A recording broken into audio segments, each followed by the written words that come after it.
Hello વિદ્યાર્થી મિત્રો, તો સરસ મજાનો ચેપ્ટર 15 પોલિમર ગયા લેક્ચરથી આપણે સ્ટાર્ટ કરી દીધું છે. ગયા વખતે લેક્ચર 1 બનાવ્યો છે અને આજે આપણે લેક્ચર 2 જોવાનું છે. બરોબર, ચલો વેલ, તો આગળ વાત કરીએ. આજે આપણે એનું વર્ગીકરણ કરીએ છીએ, ક્લાસિફિકેશન જ કરીએ છીએ. આપણે બે રીતે ક્લાસિફિકેશન જોયું છે. એનું પહેલી રીત કઈ છે ક્લાસિફિકેશનની? તો ક્લાસિફિકેશનની પહેલી રીતમાં આપણે એના પ્રાપ્તિ સ્થાનને આધારે, સ્ત્રોતના આધારે વર્ગીકરણ કર્યું છે. પછી એના બંધારણને આધારે વર્ગીકરણ કર્યું છે. હવે આપણે પોલિમરાઇઝેશન પ્રક્રિયાના આધારે વર્ગીકરણ કરવાનું છે અને પછી આપણે એની અંદર જે આણ્વીય બળ લાગે છે, આંતરાણ્વીય બળોને આધારે વર્ગીકરણ કરવાનું છે. બરોબર, તો હવે હું નેક્સ્ટ જોઉં છું સરસ મજાનું કે ભાઈ પોલિમરાઇઝેશન ક્રિયાને આધારે વર્ગીકરણ. પોલિમરાઇઝેશન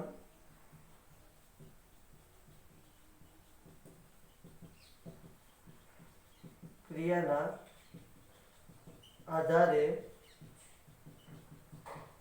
વર્ગીકરણ.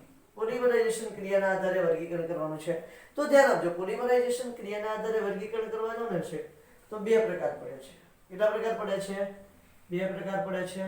એમાંનો સૌથી પહેલો પ્રકાર જે છે એ પહેલો પ્રકાર યોગશીલ પોલિમરાઇઝેશન છે.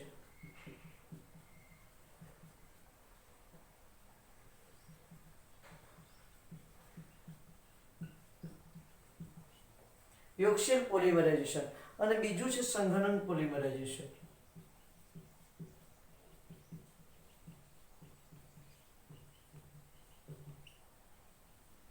યોગશીલ પોલિમરાઇઝેશન અને સંઘનન પોલિમરાઇઝેશન. યોગશીલ પોલિમરાઇઝેશનના પાછા બે ભાગ પડવાના છે. હોમોયોગશીલ પોલિમરાઇઝેશન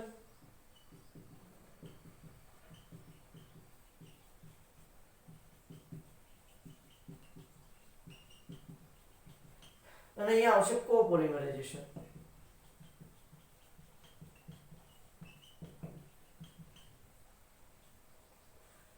હોમોયોગશીલ પોલિમરાઇઝેશન અને કોપોલિમરાઇઝેશન.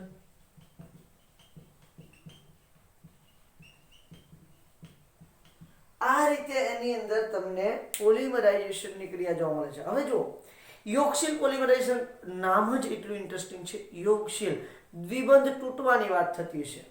યોગશીલમાં હંમેશા શું થાય?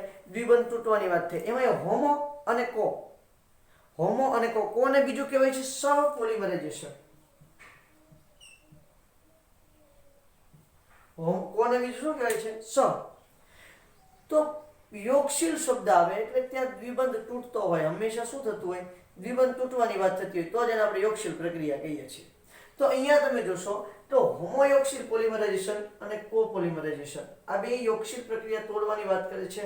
સંઘનન પોલિમરાઇઝેશન છે એમાં કંઈક થોડી ડિફરન્સ ટાઈપની વાતો છે. જોઈએ આપણે વન બાય વન એટલે આપણને ખ્યાલ આવતો જાય. હોમોયોગશીલ પોલિમરાઇઝેશનમાં શું થાય છે તો કે એક જ પ્રકારના દ્વિબંધ કે ત્રિબંધ ધરાવતા અસંખ્ય મોનોમર અણુઓ એકબીજા સાથે યોગશીલ પ્રક્રિયાથી રાસાયણિક બંધ દ્વારા જોડાય અને પોલિમર બનાવે છે.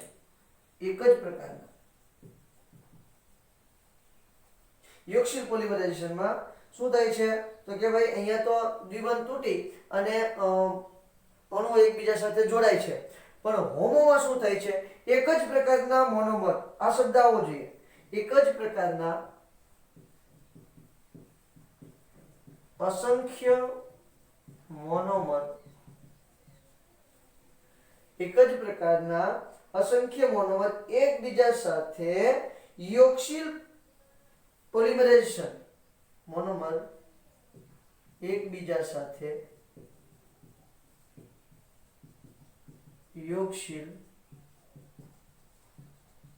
પોલિમરાઇઝેશન થી જોડાય, યોગશીલ પોલિમરાઇઝેશન થી એકબીજા સાથે જોડાય, પોલિમર બનાવે, જોડાય, જે પોલિમર બનાવે તેને હોમોયોગશીલ પોલિમર કહે છે. એક જ પ્રકારનો, મતલબ સમજી લો કે ઇથિન છે, મારી પાસે એક જ મોનોમર છે ઇથિન, CH2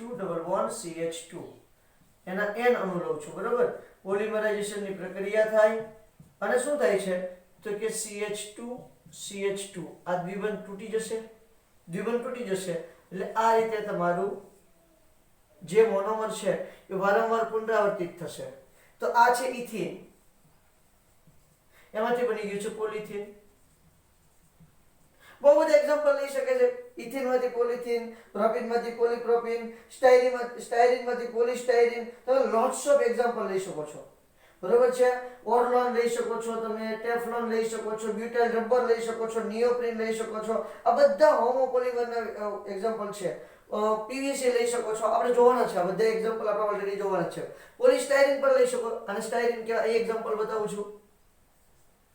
આ છે તમારું styrene, CH double bond CH2, અને સ્ટાયરીન કહેવાય. એનું તમે પોલિમરાઇઝેશન કરશો બેટા, એટલે શું થશે? CH2. અહીંયા તમારું બેન્ઝીન રિંગ જોડાઈ જશે.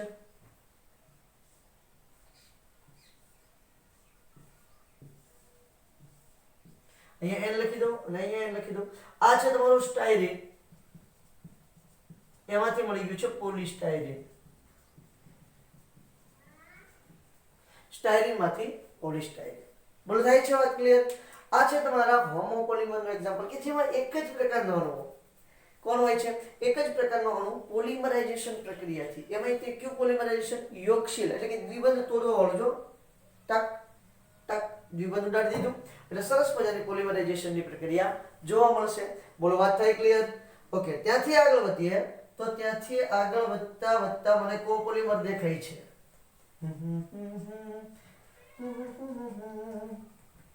અહીંયા મને કોપોલિમર દેખાય છે. ચલો, તો આ કોપોલિમરમાં શું છે? બે જુદા જુદા મોનોમર એકબીજા સાથે યોગશીલ પોલિમરાઇઝેશન થી જોડે. બે જુદા જુદા મોનોમરના અણુઓ એકબીજા સાથે બે કરતાથી વધારે હોઈ શકે છે. આપણે એવું કઈ ચોક્કસ ન કહી શકીએ બે છે, પણ આપણે બે લખીએ અથવા તો એમ પણ લખી દો બે કે તેથી વધારે જુદા જુદા પ્રકારના અસંખ્ય મોનોમરના અણુઓ. બે કે તેથી વધુ પ્રકારના અસંખ્ય મોનોમર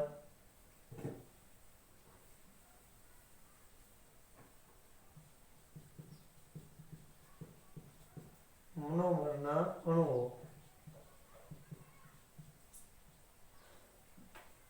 બે કે તેથી વધુ પ્રકારના અસંખ્ય મોનોમરના અણુઓ એકબીજા સાથે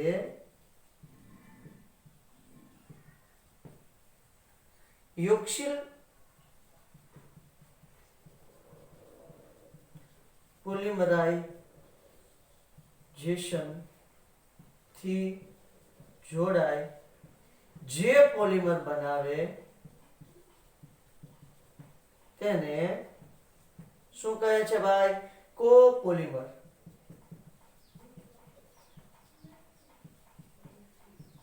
અને આ પ્રક્રિયા છે કોપોલિમરાઇઝેશન. આ પ્રક્રિયા છે હોમોપોલિમરાઇઝેશન અને કહેવાય કોપોલિમરાઇઝેશન. અહીંયા શું થાય છે?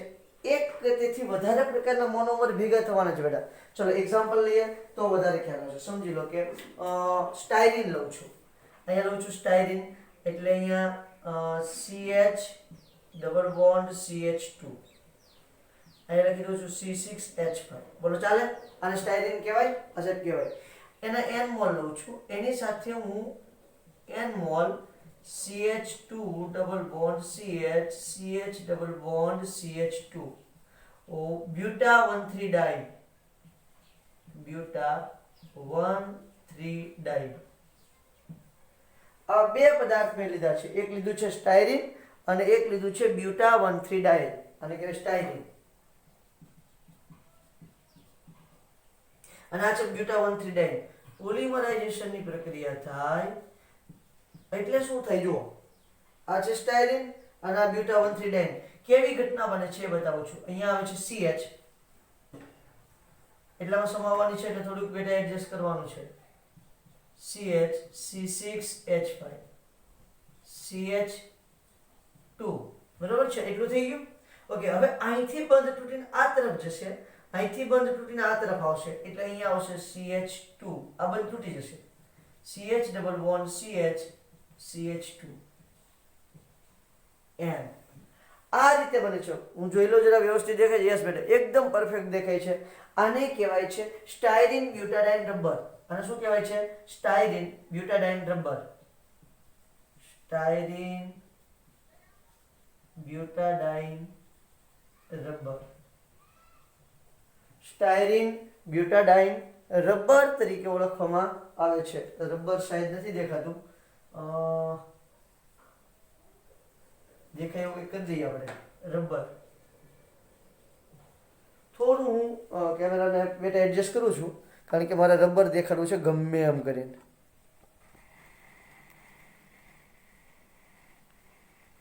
બોલો, દેખાય રબર? ફૂલ દેખાય છે. આવું તો કાલે નહોતું દેખાતું. ઓકે, ચલો તો શું થઈ ગયું છે? સ્ટાયરીન બ્યુટાડાઇન રબર, જેને બુના એસ રબર કહે છે. શું કહે છે? બુના એસ રબર. જોવાનું છે આપણે બુના એસ રબર, બુના એન રબર. આપણે ડિટેલમાં જોવાનું છે. આ તો જસ્ટ હું કોપોલિમરાઇઝેશનનું એક્ઝામ્પલ આપું છું. બોલો, તો એ વાત ક્લિયર? તો આ સરસ મજાનું તમારું હોમોએક્સિયલ પોલિમરાઇઝેશન અને કોપોલિમરાઇઝેશનની વાતો થઈ છે. બોલો, થાય ક્લિયર? ફટાફટ સ્ક્રીનશોટ લ્યો. આ ભૂસું છું અને સંગઠન પોલિમરાઇઝેશન કરાવડાવું છું. ઓકે, ચલો. તો એટલા થઈ જશે, પણ આ થોડું ભૂસવું છે એટલા માટે સ્ક્રીનશોટની વાત કરી છે. ભૂસું બેટા? ઓકે, હવે આપણે જોવું છે સંઘનન પોલિમરાઇઝેશન. શું કહેશું સંઘનન પોલિમરાઇઝેશન? સંઘનન પોલિમરાઇઝેશનમાં એક વસ્તુ ખાસ યાદ રાખવાની છે. શું યાદ રાખવાનું છે? કે સંઘનન પોલિમરાઇઝેશન જ્યારે થાય ત્યારે કાં પાણીનો અણુ દૂર થાય, કાં તો પછી HCl, કાં આલ્કોહોલ ને કાં એમોનિયા. આમાંથી એક આદી વસ્તુ દૂર થાય જ તો જ સંઘનન પોલિમરાઇઝેશન કહેવાય. જો દૂર ના થાય તો સંઘનન નથી. એસ્ટર બંધે બને, એમાઇડ બંધ બને, બધું બને, પણ આ ચાર પદાર્થ છે એ કમ્પલસરી દૂર થવા જોઈએ. જો એ દૂર થશે તો જ અને માત્ર તો જ તમને સરસ મજાનું સંઘનન પોલિમરાઇઝેશન થયું એવું આપણે કહીશું. અધરવાઇઝ આપણે સંઘનન પોલિમરાઇઝેશન કહીશું નહીં. હા, એમાઇડ બંધ બને ન બને એ બધી 2 નંબરની વાત છે, પણ એટલું તો થવું જ જોઈએ. તો શું કહે છે સંઘનન પોલિમરાઇઝેશનમાં? શું આવે છે તો કે ભાઈ તમારા જે ક્રિયાશીલ સમૂહ છે, જુદા જુદા 2 કે તેથી વધારે ક્રિયાશીલ સમૂહ ધરાવતા જુદા જુદા 2 પ્રકારના મોનોમર. લાલ માર્કરથી લખું છું. 2 કે તેથી વધારે ક્રિયાશીલ સમૂહ ધરાવતા જુદા જુદા પ્રકારના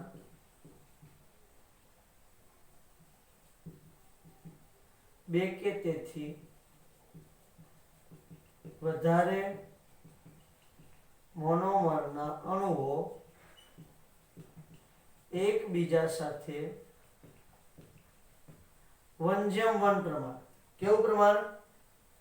1:1, એટલે કે સરખા પ્રમાણમાં. 1:1 મતલબ શું થાય છે તો કે એક સરખા પ્રમાણમાં એકબીજા સાથે 1:1, એટલે લખી દઉં છું એક સરખા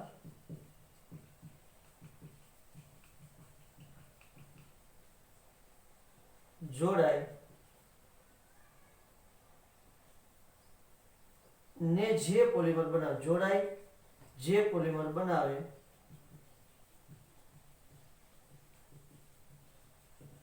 તેને સંઘનન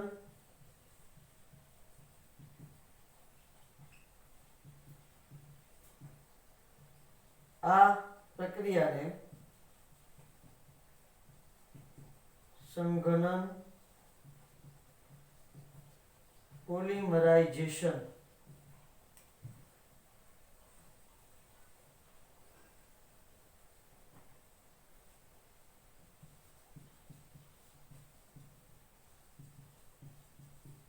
શું કહે છે ભાઈ? સંઘનન પોલિમરાઇઝેશન તરીકે ઓળખવામાં આવે છે. 2 કે તેથી વધારે જુદા જુદા મોનોમરના અણુઓ એકબીજા સાથે જોડાય એને સંઘનન પોલિમરાઇઝેશન બને છે. ખાસ યાદ રાખજો, અહીં પ્રક્રિયા દરમિયાન પાણી એટલે કે H2O, HCl,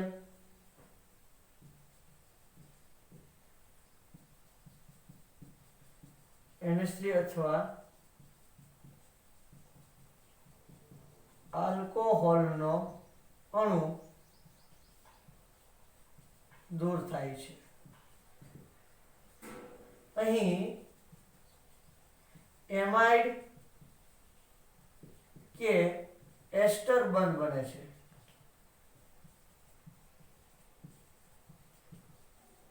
કયો બંધ બને છે? એમાઇડ કે એસ્ટર બંધ બનેલો તમને જોવા મળે છે. બહુ જ સરસ મજાની અને સિમ્પલ વાતો મેં અહીંયા કરી દીધી છે તમને. આ છે સંઘનન પોલિમરાઇઝેશનની વાત. કોની વાત છે બેટા? સંઘનન પોલિમરાઇઝેશનની આખી ડિટેલ મેં તમને સમજાવી છે. ઓકે, એનું એક્ઝામ્પલ જો ને તો અમને ખ્યાલ આવે કે ખરેખર શું છે તે. અમને એક્ઝામ્પલ છે અમે એનું આપો, અમે જોવા માંગીએ છીએ. બરોબર. અહીં એમાઇડ કે એસ્ટર બંધ બને છે ને એટલે શું બને? કાં તો પોલીએમાઇડ બનશે કાં તો પોલિએસ્ટર બનશે. પોલીએમાઇડ કાં તો પોલિએસ્ટર બનતો તમને જોવા મળે છે. ઓકે, એનું એક્ઝામ્પલ લેવા જઈએ એટલે આપણને ખ્યાલ આવશે. અહીંયા હું જરાક એક્ઝામ્પલ લખી દઉં છું. શું એક્ઝામ્પલમાં લખીશ?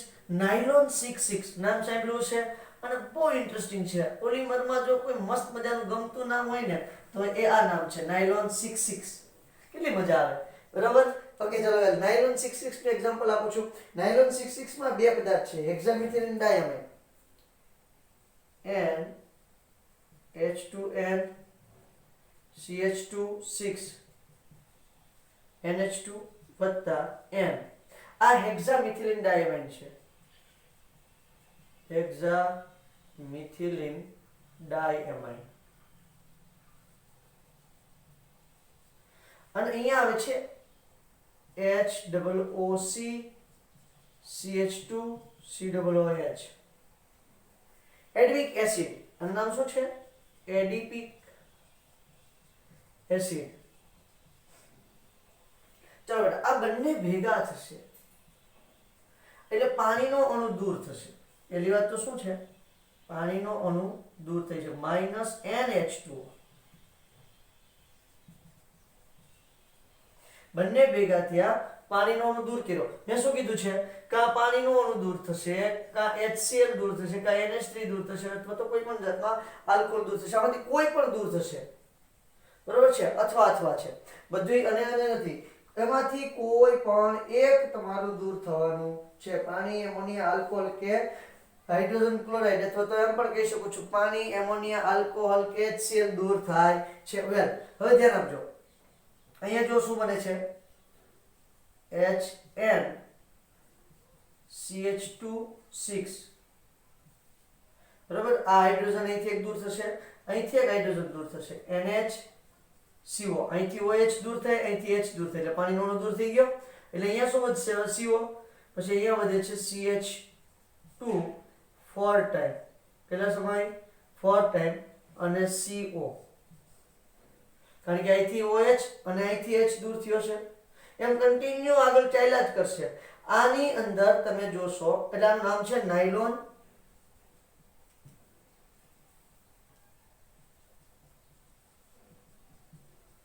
66. શું નામ છે? નાયલોન 66. કેમ નાયલોન 66? અહીંયા જુઓ કેટલા કાર્બન છે? 6. અહીંયા જુઓ 4 અને 1 ને 2 એટલે ટોટલ કેટલા કાર્બન થયા? 6. 4 ને 2 6. 6 કાર્બન હોવાને કારણે એનું નામ છે નાયલોન 66. બોલો, થાય વાત ક્લિયર? આ સરસ મજાની વાત કરી છે તમારે. તો જો અહીંયા બીજી વાત જુઓ, અહીંયા CONH બંધ બને છે એટલે આ છે તમારું પોલિએમાઇડ. આની અંદર ઘણા બધા એમાઇડ બંધ બનવાના છે એટલે આપણે શું બનશે? પોલિએમાઇડ બને છે. આ છે તમારી પોલિમરાઇઝેશન ક્રિયાના આધારે વર્ગીકરણ. હવે આવે છે આંતરાણવીય બળના આધારે વર્ગીકરણ. આનો સ્ક્રીનશોટ લો એટલે આગળ વધીએ. ઓકે, તો આગળ વધીએ. આણ્વીય બળના આધારે વર્ગીકરણ. હેડિંગ આપી દઉં છું બેટા, આણ્વીય બળના આધારે વર્ગીકરણ. આણ્વીય બળના આધારે વર્ગીકરણ. આણ્વીય બળના આધારે વર્ગીકરણ. વેલ, તો જોઈએ શું કહે છે આણ્વીય બળના આધારે વર્ગીકરણ. ખાસ કરીને આણ્વીય બળના આધારે જે વર્ગીકરણ છે ને, તણાવ શક્તિ, સ્થિતિસ્થાપકતા અને ખેંચાણ ક્ષમતાના આધારે વર્ગીકરણ કરવામાં આવ્યું છે. તણાવ શક્તિ, સ્થિતિસ્થાપકતા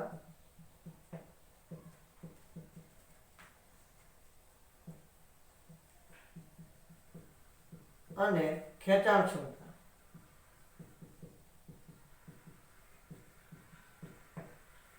આ જે બળ છે, તણાવ શક્તિ કોની વધારે છે, કોની ઓછી છે, સ્થિતિસ્થાપકતા કોની વધારે, કોની ઓછી છે, અને ખેંચાણ ક્ષમતા કોની વધારે, કોની ઓછી છે, આ જે એની અંદર રહેલા બળો છે એના આધારે એનું વર્ગીકરણ કરવામાં આવ્યું છે. એની અંદર આંતરાણવીય જે બળો છે એના આધારે વર્ગીકરણ કરવામાં આવ્યું છે. તો એના આધારે 4 પેટા વિભાગોમાં વર્ગીકૃત કરી શકાય છે. કેટલા પેટા વિભાગોમાં વર્ગીકૃત કરી શકાય છે? 4. એમાં આંતરાણવીય આકર્ષણ બળો જે છે એ સહસંયોજક બંધ સ્વરૂપે તો હોય જ છે, ઉપરાંત ઘણાની અંદર હાઇડ્રોજન બંધ પણ આવેલા હોય છે. ક્યાં બળ આવેલા હોય છે? હાઇડ્રોજન બંધ. એના આધારે એનું 4 પેટા વિભાગોમાં વર્ગીકરણ કરવામાં આવ્યું છે. 4 પેટા વિભાગોમાં પહેલું કોણ છે? તો કે પહેલો છે ઇલાસ્ટોમર. શું છે? તો કે ઇલાસ્ટોમર પદાર્થો. બીજી વાત કરું તો છે રેસાઓ. ત્રીજી વાત કરું તો છે થર્મોપ્લાસ્ટિક. અને ચોથી વાત કરું તો છે થર્મોસેટિંગ. ઇલાસ્ટોમર પદાર્થો, રેસાઓ, થર્મોપ્લાસ્ટિક પોલિમર અને થર્મોસેટિંગ પોલિમર. આ 4 છે. Thermoplastic polymer, thermosetting polymer. એમાંનું સૌથી પહેલા સમય બગાડ્યા વગર આપણે સીધા ઇલાસ્ટોમર જે પદાર્થો છે, ઇલાસ્ટિક પદાર્થો છે એના વિશે સીધી વાતો સ્ટાર્ટ કરી દઈએ. તો શું કહે છે? પહેલું જ લઈ લઉં છું ઇલાસ્ટોમર.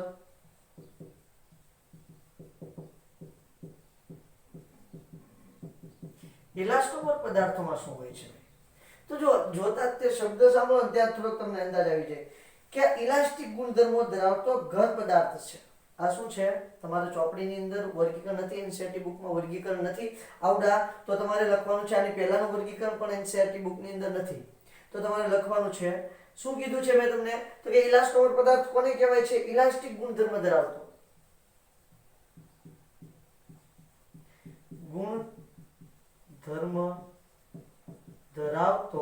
ઘન પદાર્થ છે. ઇલાસ્ટિક ગુણધર્મ ધરાવતો કેવો પદાર્થ છે બેટા? ઘન પદાર્થ છે. ઇલાસ્ટોમેરિક પોલિમરમાં લાંબી શૃંખલાઓ એકબીજા સાથે નિર્બળ આંતરઆણવીય આકર્ષણ બળથી જોડાયેલી હોય છે. લાંબી શૃંખલાઓ એકબીજા સાથે નિર્બળ આંતરઆણવીય બળથી જોડાયેલ હોય છે. શું કહે છે? પહેલું તો ઇલાસ્ટિક ગુણધર્મ ધરાવતો ઘન પદાર્થ છે. લાંબી શૃંખલાઓ એકબીજા સાથે નિર્બળ આંતરઆણવીય આકર્ષણ બળથી જોડાયેલી હોય છે.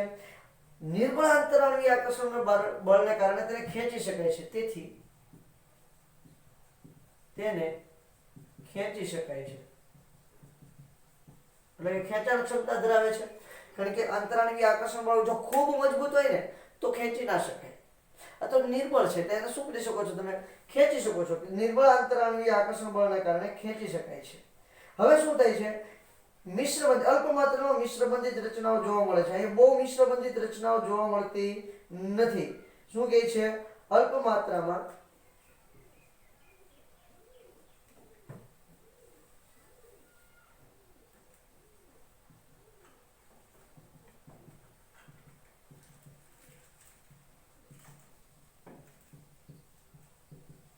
રચનાઓ જોવા મળે છે. હવે જો ખેંચાણ દૂર કરો, ખેંચી શકાય છે, ખેંચાણ તમે દૂર કરશો તો શું થશે? તો કે મૂળ અવસ્થામાં પાછો આવે છે.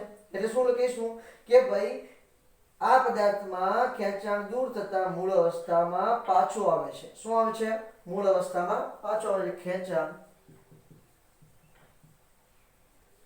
દૂર થતા મિશ્રબંધિત રચનાને કારણે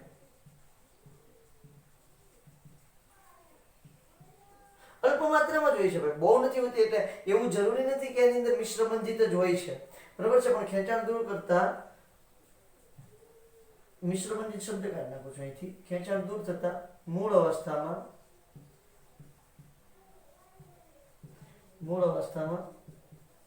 પાછું આવે છે.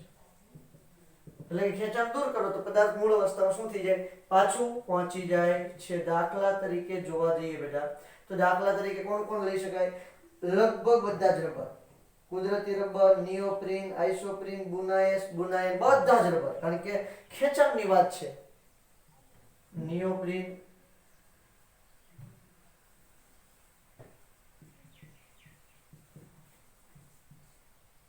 આઇસોપ્રીન, કુદરતી રબર,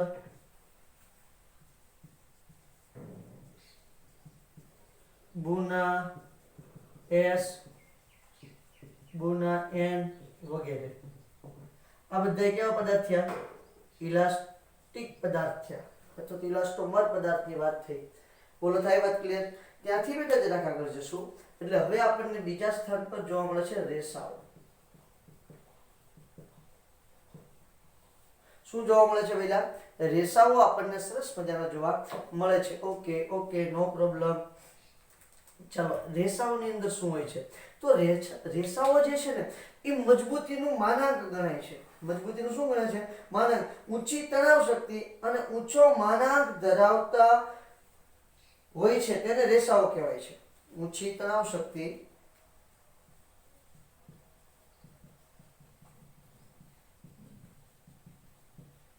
અને ઊંચો માનાંક, ઊંચી તણાવ શક્તિ અને ઊંચો માનાંક, જેને મોડ્યુલસ પણ કહેવાય છે. માનાંકને શું કહેવાય છે? મોડ્યુલસ. તણાવ શક્તિ અને ઊંચો માનાંક ધરાવતા પોલિમરને રેસાઓ કહે છે.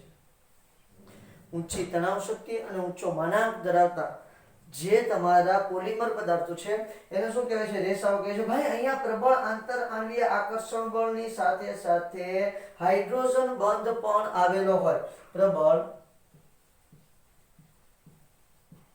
આંતર આણ્વીય આકર્ષણ બળ ઉપરાંત H બળ, હાઇડ્રોજન બંધ કયો અથવા તો હાઇડ્રોજન બળ કયો, જે તમે કયો, હાઇડ્રોજન બંધ કહીએ બળ કરતા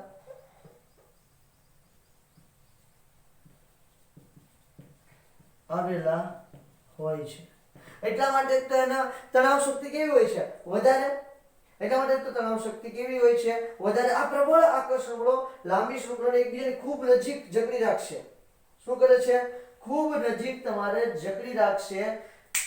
આ જે પ્રબળ બળો છે એ તમારા જે શૃંખલાઓ છે એને એકબીજાની ખૂબ નજીક જકડી રાખશે. એટલે તો તણાવ શક્તિ કેવી છે? ઊંચી છે. આ બળો શૃંખલાને એકબીજાની નજીક જકડી રાખે છે. તેથી સ્ફટિકમય ગુણધર્મ ધરાવે છે.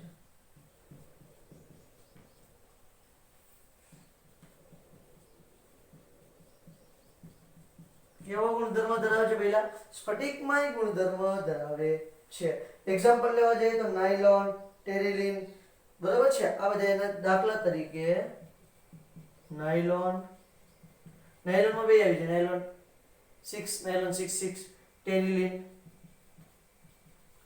ટેરિલિન પોલિએસ્ટર પ્રકારનો પોલિમર છે. આ પોલીએમાઇડ પ્રકારના પોલિમર છે. બોલો થાય છે ક્લિયર? તો આ ઇલાસ્ટોમર પદાર્થો અને રેસાઓની વાત થઈ છે. ત્યાર પછી થર્મોપ્લાસ્ટિક અને થર્મોસેટિંગની વાતો કરીએ છીએ. આનો સ્ક્રીનશોટ લ્યો એટલે આગળ વધીએ. થર્મોપ્લાસ્ટિક આગળ વધીએ તો શું આવશે? ત્રીજું જેનો પ્રકાર છે થર્મોપ્લાસ્ટિક. થર્મોપ્લાસ્ટિક પોલિમર આખું લખું છું.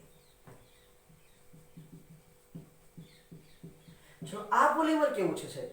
કે થર્મોપ્લાસ્ટિક પ્રકારનું જે પોલિમર છે આ પોલિમર રેસાઓ કરતા ઓછા આંતરાણવીય આકર્ષણ બળ ધરાવે અને ઇલાસ્ટોમર કરતા મજબૂત આંતરાણવીય આકર્ષણ બળ ધરાવે છે. શું કહે છે? રેસાઓ કરતા ઓછા અને જે ઇલાસ્ટોમર છે એની કરતા શું કરે છે? વધારે મજબૂત આંતરાણવીય આકર્ષણ બળ ધરાવે છે. લાંબી શૃંખલામાં થોડાક અંશે શાખાઓ પણ જોવા મળે છે. આ પોલિમર રેસાઓ કરતા નિર્બળ અને ઇલાસ્ટોમર કરતા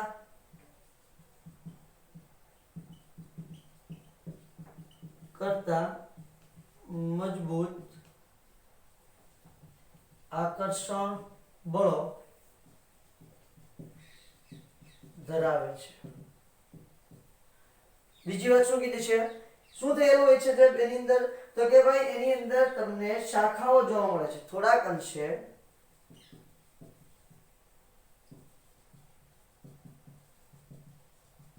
શાખાઓ જોવા મળે છે. શાખીય પોલિમર છે, ટૂંકમાં કેવું પોલિમર છે? શાખીય પોલિમર છે. બીજી વાત, ગરમ કરતા નરમ બને છે અને ઠંડુ પાડતા ફરી વખત કેવું થઈ જાય છે? ગરમ કરતા નરમ બને છે અને ઠંડુ પાડતા ફરી વખત શું થઈ જાય છે ભાઈ? સખત બને છે.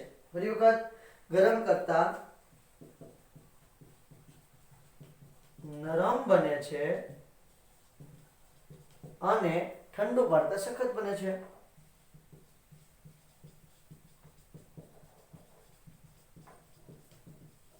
ગરમ કરતા નરમ, ઠંડુ પડતા સખત, ગરમ કરતા નરમ, ઠંડુ પડતા સખત બને છે. બોલો, થાય વાત ક્લિયર? હવે આનું બીજું શું છે? તો ભાઈ એની અંદર આંતરાણવીય જે આકર્ષણ બળો છે, મેં તમને કીધું આકર્ષણ બળો કેવા છે? નિર્બળ છે. કોના કરતા? રેસાઓ કરતા નિર્બળ અને ઇલાસ્ટોમર કરતા મજબૂત આંતરાણવીય આકર્ષણ બળો ધરાવે છે. થર્મોપ્લાસ્ટિક પોલિમર નરમ અને થર્મોસેટિંગ કરતા ઓછા મજબૂત હોય છે. એ તો બધાને ખબર જ છે. થર્મોપ્લાસ્ટિક બધાને ખબર ક્યાંથી હોય? ખબર પડવાની છે. થર્મોપ્લાસ્ટિક પોલિમર થર્મો નરમ અને થર્મોસેટિંગ કરતા ઓછા મજબૂત હોય છે. દાખલા તરીકે ઉદાહરણ આપી દો. PVC best example. Polyvinyl chloride જોવાના છે આપણે, બધા જ પોલિમર જોવાના છે. અને તો એનું નામ આપી દે પીવીસી, પોલિથીન, બરોબર છે, અને પોલિસ્ટાયરીન વગેરેના એક્ઝામ્પલ છે. પીવીસી, પોલિથીન, પોલિસ્ટાયરીન વગેરે. And the last one is શું છે? તો કે છેલ્લું તમારું આવે છે ચોથા નંબરનું થર્મોસેટિંગ પોલિમર. બધા જ પોલિમરનો બાપ, મજબૂતીમાં બધા જ પોલિમરનો બાપ, બરોબર છે. આંતર આણ્વીય આકર્ષણ બળનો ક્રમ લખવાનું કે તમને આંતર આણ્વીય આકર્ષણ બળ અથવા તો મજબૂતાઈનો ક્રમ તો તમારે લખવાનું છે થર્મો સેટિંગ, ત્યાર પછી રેસાઓ, ત્યાર પછી થર્મો પ્લાસ્ટિક અને છેલ્લે આવશે ઇલાસ્ટોમર. આ એનો સરસ મજાનો મજબૂતાઈનો ક્રમ છે. ઓકે, અહીંયા શું છે? વિરાટ અણુઓ મિશ્ર બંધિત પ્રકારના હોય છે. શૃંખલાઓ મિશ્ર બંધિત વિરાટ અણુઓ છે અને આ શૃંખલાઓ મિશ્ર બંધિત પ્રકારની હોય છે.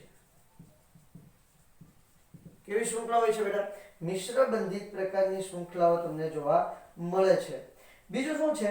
તો કે અહીંયા શાખાઓ વધુ પ્રમાણમાં હોય છે, એ પણ ફાઇનલ છે.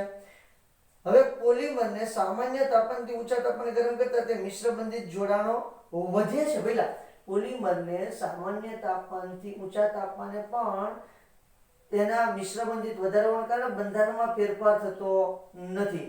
સામાન્ય તાપમાનથી ઊંચા તાપમાને ગરમ કરતા તેના મિશ્ર બંધિત જોડાણો વધે છે, તેઓ ફરીથી નરમ બનતા નથી. સામાન્ય તાપમાનથી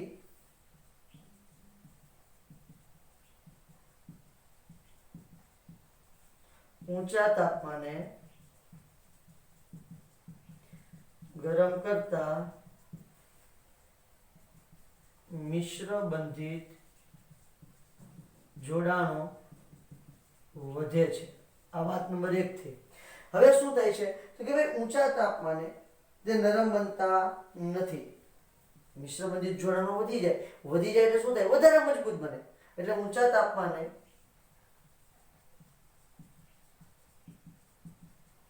તે નરમ બનતા નથી। ઊંચા તાપમાને પણ તે નરમ બનતા નથી। આ પોલિમરમાં તાપમાન પહેલી વાત શું છે કે ભાઈ ઊંચા તાપમાને તેના બંધારણમાં કોઈ પણ જાતનો ફેરફાર થતો નથી। નરમ નથી બનતા એનો મતલબ શું છે તેના બંધારણમાં ફેરફાર થતો નથી। થર્મોસેટિંગ પોલિમર સખત અને મજબૂત હોય છે કારણ કે તેના બંધારણમાં ફેરફાર થતો નથી।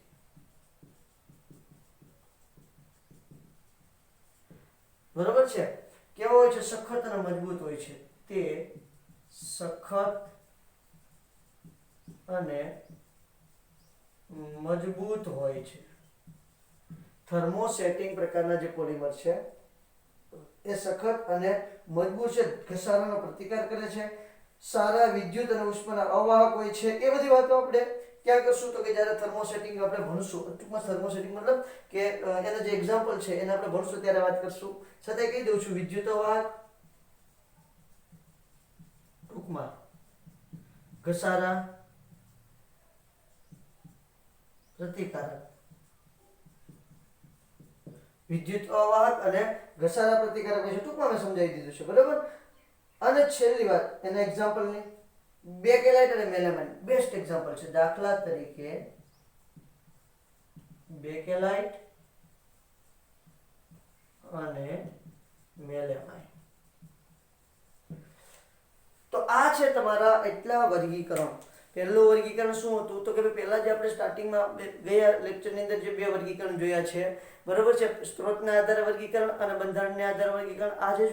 આજે જે જોઈએ છે વર્ગીકરણ પોલિમરાઇઝેશન પ્રક્રિયાના આધારે વર્ગીકરણ અને આંતર આણ્વીય બળોને આધારે વર્ગીકરણની વાતો કરી છે। હવે આપણે એની ઓરિજિનલ સિસ્ટમમાં શરૂ કરવાની છે ભણવાની વાતો।